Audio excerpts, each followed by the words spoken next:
I just started the video!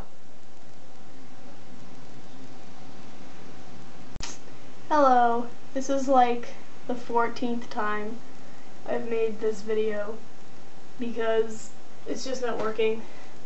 I'm doing a speech and I'm trying to rehearse for it, and every single time there's something wrong with it. So we're gonna try it again. So here we go. It's about the Holocaust, by the way.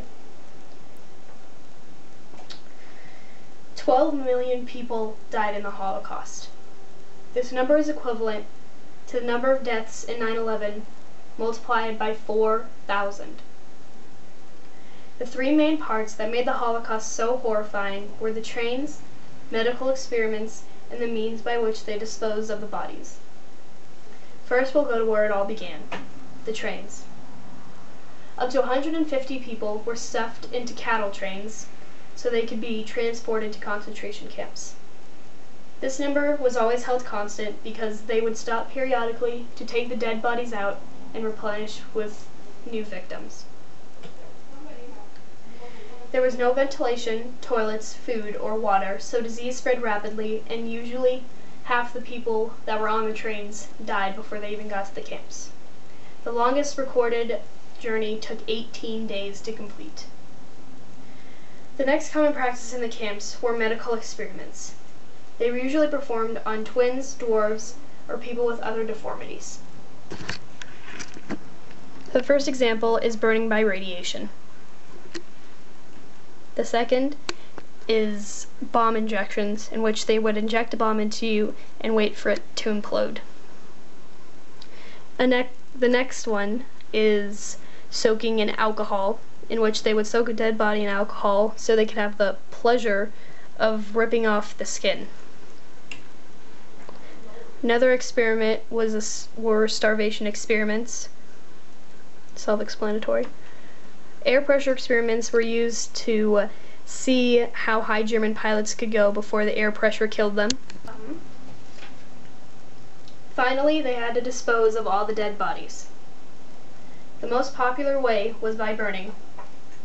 Crematoriums were set up throughout the camps. There were 5 in Auschwitz. There's said to be 4, but there was a little one disguised as a different building. Each of these crematoriums could burn 8,000 bodies in 24 hours. Every 24 hours. Mass graves were another popular way of disposing of the bodies. They could fit thousands of bodies into one mass grave, so out of sight, out of mind, I suppose. To conclude, I'm going to give you a quote from John Roth, who is the writer of the Holocaust Chronicle, A History in Words and Pictures. So here we go. As you view the history of our time, turn and look at the piles of bodies, pause for a moment, and imagine that this poor residue of flesh and bones is your father, your child, your wife, is the one you love. See yourself and those nearest to you, to whom you are devoted, heart and soul, thrown naked into the dirt, tortured, starving, killed. That's the Holocaust.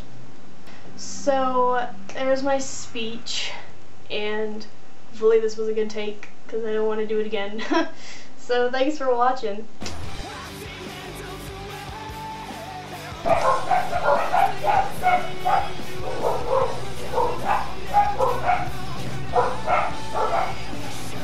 Really?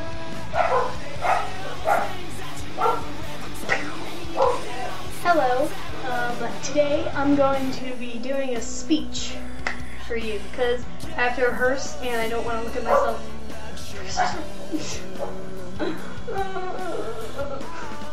Hello. Oh my god.